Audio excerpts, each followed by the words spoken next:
दो रास्ते, दो गुरु। लाइफ में हम बहुत लोगों से मिलते हैं, बहुत कुछ सीखते हैं। कुछ लोग, कुछ बातें हमें हमेशा के लिए बदल देते हैं। रॉबर्ट कियोसाकी की कहानी भी ऐसी ही है। उनके पास दो पिता थे, एक उनके अपने, दूसरे उनके दोस्त के।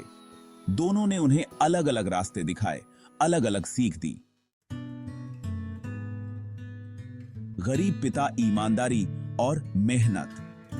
रॉबर्ट के अपने पिता बहुत पढ़े लिखे और मेहनती थे। वे ईमानदारी से काम करते थे और रॉबर्ट को भी यही सिखाते थे। वे कहते थे, पढ़ाई करो, नौकरी करो, ईमानदारी से कमाओ। ये एक अच्छी सीख थी, लेकिन क्या ये लाइफ में कामयाब होने के लिए काफी थी? अमीर पिता, पैसों को काम पर लगाओ। रॉबर्ट के दोस्त के पिता अमीर थे, एक कामयाब बिजनेसमैन। उन्होंने रॉबर्ट को पैसों की दुनिया की अलग ही समझ दी। वे कहते थे, पैसों के लिए काम मत करो, पैसों को अपने लिए काम पर लगाओ। उन्होंने रॉबर्ट को इन्वेस्टमेंट, बिजनेस और पैसे की समझदारी की अहमियत समझाई। सीख की टक्कर, सोच में फर्क। दोनों पिताओं की सीख में जमीन आसमान का फर्क था। एक तरफ मेहनत और ईमानदारी, दूसरी तरफ पैसों की समझ और पैसों को काम पर लगाना।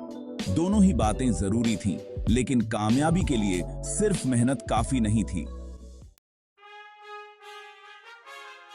रॉबर्ट का सफर। ज्ञान से कामयाबी। रॉबर्ट ने दोनों पिताओं की बातें ध्यान से सुनी। उन्होंने मेहनत की अहमियत समझी, लेकिन साथ ही उन्होंने पैसों की समझदारी को भी अपनाया।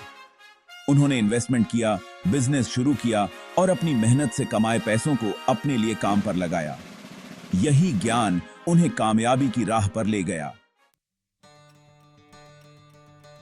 आपका रास्ता, आपकी मंजिल, पैसों की समझदारी बहुत जरूरी है। रॉबर्ट की कहानी हमें बहुत कुछ सिखाती है। ये सिर्फ पैसे कमाने की कहानी नहीं है, बल्कि ये सीखने की कहानी है। हमें मेहनत तो करनी ही है, लेकिन साथ ही हमें पैसों के मामले में भी समझदार बनना होगा। हमें पैसों के बारे में सीखना होगा, इन्वेस्टमेंट करना होगा और अपने सपनों को पूरा करने के लिए पैसों को अपना जरिया बनाना होगा। तो आज ही से पैसों की समझदारी को अपनी जिंदगी का हिस्सा बनाएं।